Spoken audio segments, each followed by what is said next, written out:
Hey folks, Eric from Hit Subscribe here today. And if you want to know what on earth is going on in the background of this room, I'm not going to share that right here in the video. I'm going to do a thing for engagement on the YouTube channel, which is you'll have to ask in the comments and then I'll tell you. And that is my content marketing tactic for the year. So last week, and I will try to remember to put up a video link for YouTube. Last week, I was wearing a California shirt, and I talked about how it would have been better timing if I was going to do a video about California. This week, it's hard to see, but I'm wearing a Michigan shirt, and I'm going to talk about California. I like to keep things really, keep you on the edge of your seats on this channel. So anyway, all of that absolute nonsense aside, the question this week that somebody asked is California a bad place to be a freelancer or start a business? So I'm going to say a couple of things about this up front. Number one, I believe this question was asked from the perspective of somebody based in California that is thinking about starting a business there. So there is no, I don't think, a political overtone to the asking of this. Thing number two that I'm going to say is there are a lot of political overtones to the asking of this question, typically in a lot of circumstances. Those of you who are not inside the U.S. might not fully understand that. But suffice it to say, a lot of people have a lot of opinions on the state of California for reasons related to partisan politics in the U.S. I am going to very stridently not weigh in on that topic because it's not that I'm just trying to be polite and walk the line for the sake of PR or whatever. I really don't find U.S. politics as a subject to be interesting and don't have a horse in the race about partisan politics. I'm just sort of a ruthless pragmatist on this topic. So all you're really going to get out of me is a take from a purely pragmatic perspective because I just don't care about the political perspective.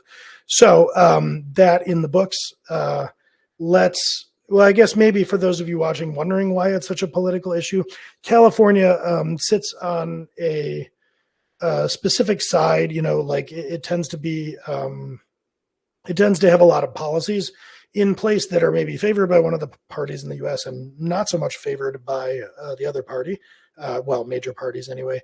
And in more recent years, you've seen a lot of migration from California businesses at times to places like Florida or Texas, sometimes very publicly and perhaps performatively by prominent figures in the U.S. So I'm leaving California, I'm taking my toys and going somewhere else. So that has sort of put its business policies into the spotlight politically. I'm not really going to get into that, and I don't think you should either if you're thinking of starting a business. So that's all the caveating I'm going to do. There is actually a really short way that I'm going to answer this question.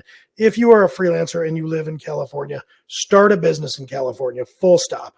Anybody who's watching this and is thinking about incorporating or thinking about starting a freelance practice, you should start that practice in the place that you live. Could there theoretically be advantages to establishing a business in another state or I guess another country or whatever? Sure. Is that going to apply to you? Almost certainly not. For the overwhelming majority of cases, when you are a freelancer starting a business, forming a business entity or whatever, unless you have some very compelling, very weird, very specific edge case, you should start a business in the place you live. So for those of you living in California wondering about this, you could consider the video over. I will go into the issues that people are probably curious about and the things that California might be uniquely tough for a freelancer about. So I will get into all that. But, if you're wondering about making a decision, you're done here. Just start that business in California. Go for it. The short reason for that is the amount of procedural overhead and stuff that you're going to need to do to start a service-based business in a state other than the one that you live in. That headache will more than offset any value you realize by, whatever you think is you're going to get out of starting a business somewhere else. It's going to be more trouble than it's worth to do business in another state until you get large enough and have enough resources at your disposal that actually reincorporating in another state wouldn't be that big a deal anyway, because other people will be doing most of the work for you. So it's just, full stop. Start a business in California if you live in California. Okay, so why is this being asked? What is it about California in particular? And like I said, what is this kind of reputation? I've talked about this a little bit politically, or like from the political perspective. Leaving that aside, when people talk about California as maybe not being an ideal place to set up a business, what they are referring to is the perception, accurately or inaccurately, that California has what we'll call business-unfriendly policies, meaning that California will make, compared to, say, other U.S. states, California might make things harder for you as a business owner. It is my opinion that that is true. It's just not true enough that you should go starting businesses in other states. There are trade-offs to be had here. So California, compared to a lot of states, will have more like regulatory things that they do. They will typically charge higher fees for things. They do things that are more, let's call it pro-worker than pro-business, although I don't really like the framing of that as an adversarial conversation. So heuristically, California makes policy decisions that in some ways could make life harder for you as a business owner. That is what is being referred to. That is why somebody in California might say, should I go out of state to form this entity, in a way that you probably wouldn't ask that if you lived in most states. Although I think, and I'll see if I can dig this video up if I did it, that I have answered before the question, like, should I incorporate in Delaware or Wyoming? Again, same thing. No, incorporate in the state where you live unless you have a very specific use case. So let's talk about some of the things in California. Although let me throw out another caveat here. Hit Subscribe does a lot of business in California. We are not established there. So I have familiarity with California in the sense of somebody with an organization that does business in that state. I am familiar with business owners who have incorporated in California and some of their trials and travails, if you will. So I'm not exactly an expert in these things, but I do have field experience that is somewhat relevant. That is where I'm speaking from. I have never incorporated a business in California. I have done business with contractors in California. I have clients in California. I have, people that I am peers with who I've been in masterminds with that have started businesses in California, but I have never personally done it. So, caveat emptor on advice. That said, I know things about it. The first thing that you're going to contend with, unless they've changed this since I was last aware of it, is fees. I don't know what California's state income tax looks like. I do know that their incorporation fees are high. So if you live in California, I don't know what you have to pay to incorporate there or keep your corporation formed, but I do know that it's generally historically been much higher than most states. So it is more expensive to go to the state government and incorporate and then to continue to do business in California. But then again, if you live in California, you're probably used to that. Last time I spent significant time in California, we were in Napa like a year and a half ago, and I was pretty used to gas being more expensive there, groceries more expensive, et cetera. So that shouldn't come as a shock to you. It's kind of like everything in California. It's a absolutely beautiful place to live and spend time. Things are more expensive there. Starting a business is one of those things. So I wouldn't really even worry about that. You're used to that. Another thing that comes into play here is, in general, regulations related to business might be a little more bureaucratic in nature. This I can speak to from just having done business in a number of states. So Hit Subscribe does significant employment operations and has done in Michigan, Illinois, Iowa, New Jersey, Colorado. Might be leaving some states out. So as part of that, we have to deal with different states' departments of labor, how they do taxation, and various other things. And they all have their quirks. Like, for instance, this is a fun one. Like, once a year, Colorado, even though we own a completely remote business, they send me this giant thing in the mail that I'm supposed to put up that explains that if you get hurt at work, you have certain rights, even if you're drunk when you get hurt at work. So, like, there's weird things that go on with every state and their regulations. California as a state has a lot of regulations. So if people are being employed there, if you want to start employing people in California compared to other states, there are a lot of kind of bureaucratic hoops to jump through. I know, for instance, talking to somebody that is a business owner in California who is trying to set up a succession plan. So like, if something happens to me, what goes on with the business, and the probate concerns for a business owner in California are kind of monstrous. So there are a lot of just general bureaucratic things you would have to deal with as a California business owner that you might not in your average state. And certainly if you get into like less regulated states where, you hear people make noise, I'm going to go start a business in Wyoming. In states like that, there are a lot fewer in the ways of regulation. So that is generally something people think about when it comes to California. And if you are starting a freelance or any kind of practice in California, you will deal with more bureaucracy. It is a bureaucratic place. Now, mitigating that somewhat is the number and nature of regulations that you as a freelance practice business owner are going to have to deal with are at the outset fairly mild. So, I mentioned succession planning being sort of onerous for a business owner. If you are just a freelancer, and I don't mean to make that sound pejorative, but a freelancer, and I probably talked about this in the past, there's no equity in that business. You're not going to sell your freelance practice to anybody. It's not worth anything. You're just kind of, doing a time for money exchange because the business is literally not worth anything. There's no point in doing succession planning for it. You may, and in fact, I would recommend for the sake of your family, take out some forms of insurance on that, like workman's comp or something to, make sure that your family is provided for in the event that something happens to you. But that's not going to be the biggest deal for you as a fairly simple consumer of those types of insurance. It'll probably fall more on the entities providing those insurance coverages to deal with bureaucracy. So on the regulation front, the TLDR is your regulations will be more and probably more painful, but you as a freelancer will avoid most of that just by having a simple business that you're dealing with. Now, as you scale, assuming that happens, if you take on more work and you start an agency or something, or you build an equity business, be prepared for that to be more nightmarish in California than it will be in the average place. But it's a pain everywhere. I mean, I'm just thinking of the different state things that I've had to deal with. So here are a bunch of non-California things in like no specific order.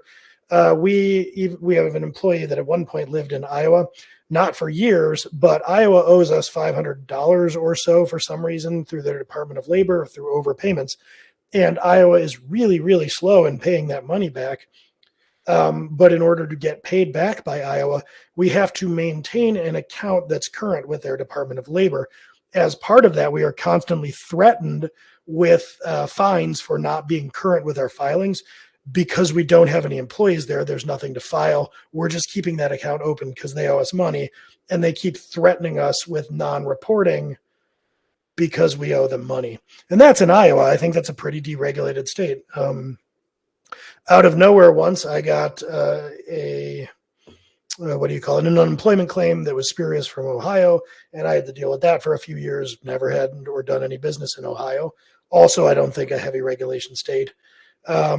Illinois, yeah, it's a whole other can of worms. There's a lot going on there. There's the thing that I mentioned historically in Colorado. If I went back through my email and dug in, I'm sure New Jersey has any number of onerous things. So like the different places where we have people that are doing W-2 arrangements, there are all kinds of adventures that you have to deal with. So you are not going to avoid that by not doing business in California. There will just probably be more head desk moments like that on average with California than there will be with other states, but you will have those no matter where you go as you scale. It does not matter what government, federal or state bureaucracy you're dealing with. It's not the most efficient thing everywhere. So it's going to be hard. I would, again, just to underscore this point, you're not going to save so much headache by going out of state that it's worth going out of state, because all of that bureaucracy I mentioned gets unimaginably worse if you're trying to do business in a state that's different than the state in which you live, and you have to set up a nexus of business, and you have to set up what's called a registered agent, and like I could go on. No, you don't want to do that. Now, here is something that is of particular note and interest for California. This, as far as I know, is unique to California, and hit subscribe given its business model does keep an eye on this, which is, I will call this gig concerns. California is unique in terms of how much they, I guess, depending on how you look at it, favor or kind of, frankly, screw over gig workers. So there is this idea in the broader employment world in the US that you can employ someone as an employee, a salaried employee, or I guess an hourly employee, but they are an employee of yours, or you can employ them as what is known as a 1099 contractor. I think that's another video I've done, the difference between those things. Now, when you are an employee, that relationship is a little bit stickier, employee and employer, than company and contractor. So when you like Hit Subscribe has employees, those employees are entitled to certain things in certain capacities under certain circumstances. But those things might include health insurance plans, certain employee benefits. They can't be overworked without certain arrangements being met, etc. So think of it broadly that employees receive a kind of protection against, I'll call it overuse, if you will, that a contractor doesn't. The relationship between Hit Subscribe and contractors that Hit Subscribe employs is looser, it's less defined, and it falls more to the contractor to advocate for their own rights, whereas an employee has certain codified protections. Now, as a result of this, there is some disagreement among states or some differences in philosophies in when should somebody be considered an employee and when should they be considered a contractor. And it gets even more complicated because not every employee or contractor will agree on what they want to be considered. The easiest example I can think of to make this more concrete is if you think of California, there was a pretty big kerfuffle, and I forget how this shook out, over the question, should Uber drivers be treated as employees or should they be treated as independent contractors? And a lot of people would take the stance that Uber should treat its drivers as employees because there are a lot of people that do nothing but drive Uber for a living. And so because they're not considered employees, they lose out on certain rights and protections like unemployment insurance, like, healthcare, like overwork, I forget what all. So California has really led the charge in trying to force businesses to categorize contractors as employees in lots of cases. Now, this might seem on the surface, if you're an employee and or contractor, like a good thing, like the state is advocating for you. And depending on your goals, it can be. But if you like driving Uber as a contractor for the flexibility, that can actually be a bad thing. And where it becomes more of a bad thing is if you zoom out from Uber drivers and just to the case of a freelancer in general. If you are thinking of becoming a freelancer, what California is basically doing is saying, it taken to its logical conclusion, it's saying more or less, no, freelancer isn't a thing. You need to be an employee of everybody that you do business with. As an aspiring freelancer, you might be saying, no, I don't want to be an employee. I want to be a freelancer because it's right there in the name. You see, I don't want to be an employee. And in a sense, California is saying, no, for your own good, that's what you need to be. I am not trying to tip my hand as to like which side of this debate I want to land on. I truly don't care as a pure mercenary if it came to it. As the employer, if it, were really down to brass tacks, I might just opt not to have contractors in California. That's a much easier solution for me. So I truly don't have a lot of rooting interest here per se as a, I'll call it employer of contractors in the state. But there are situations where that gets pretty weird. So for instance, the people we work with in California who are contractors, they might do a few hours a week of work for Hit Subscribe, and neither party would consider this resembling anything close to employment, nor would they want it to be. So if the government of California is forcing that into consideration against both parties' wishes, that's probably not the best situation. Now, if Hit Subscribe were pressing those people into service for 40 hours a week, and those people were saying to Hit Subscribe, hey, why don't I get, health insurance or whatever, then we would be running afoul of the heuristics that a lot of states use to kind of walk that line between employer or employee and contractor. And it's kind of a judgment call with a lot of gray area. So you could then argue, we've got these folks working for Hit Subscribe. If we had this, we don't. 40 hours a week, looking an awful lot like employees, that what we're doing is unfair to them by categorizing them as contractors. So it is a very nuanced issue. Walking this all the way back, for you as a freelancer, if you're in California, this is a thing to keep an eye on because California is sort of making noise that, hey, unless you demonstrate otherwise, we think that you should be employed by everyone you do business with. And that can make it pretty hard to freelance. So that is a dynamic that, not being local to California as a freelancer ever, I don't know exactly how to navigate that, but it is something for you to watch that just isn't true in most other places. California is at one end of the spectrum of wanting to categorize people as employees versus contractors. So that can be worrisome for California contractors. I know that when these laws have been up for debate, there are a lot of freelancers in California that get pretty worried about how this is all going to land. And that's really the biggest thing that you might worry about there. The only other thing I can think of that really would be relevant to California is California gets a little grabby, even if you go out of state. So if you live in California and you set up, you decide, hey, I'm going to go for it, I'm going to incorporate in Wyoming. California will probably, because you live in state, come after you for taxes anyway. They have when I say that they're grabby, depending on who you do business with and where, some states will look at you and say, sure, you're incorporated in Wyoming, but you live in California. You have clients in California. You owe me state income tax anyway. And then, by the way, depending on how you're filing, Wyoming might also want to bite at that apple of yours. So California is a little more grabby than most states with income tax on the personal side that sits in a gray area. And if you live in California, that's actually a reason not to go out of California. If you are out of state to California, like hit subscribe and you do a lot of business there, California actually starts to get grabby and say, hey, I know you don't actually have an incorporated here, you don't have an office here, but we kind of want tax from you anyway because, reasons. So that nexus of business concern is something to bear in mind for most states, but it's really an intermediate to advanced topic that you probably won't need to worry about too much as a freelancer. So with all of that in mind, that's kind of me dumping my bucket on what I know about California. And from our perspective with, decent sized business now that does business in California, that sometimes has contractors in California, it's not the best state to deal with from a business and regulation perspective. But I guess on the flip side, I will say that I kind of respect where the pro-employee regulations are coming from, because at the core of them, they do exist to prevent abuse. And I'm all in favor of not abusing the human beings that are doing work for you. So when you navigate the issue, understand that what California is doing is really trying to protect workers.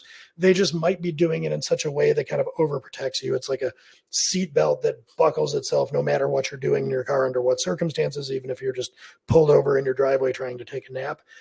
So that can have, upsides and downsides. I'll close out on a philosophical note, which is if you are thinking of going into business for yourself and freelancing and you're based in California, one, like I said before, just start your business in California. Number two, none of this is going to matter if you start and establish a successful practice. Sure, it might be slightly more painful to do business in a state that's more regulation heavy. Sure, they might charge more fees or whatever. But if you go into business and you establish a good value proposition and you help your clients and things are going along swimmingly and you do good, valuable work, none of this is really going to matter at the end of the day. Start your business in California, do good work, and the rest of it'll, take care of itself, modulo the odd headache or two on a long enough timeline. So hopefully all of that makes sense. And thank you for watching, and I will catch you next time.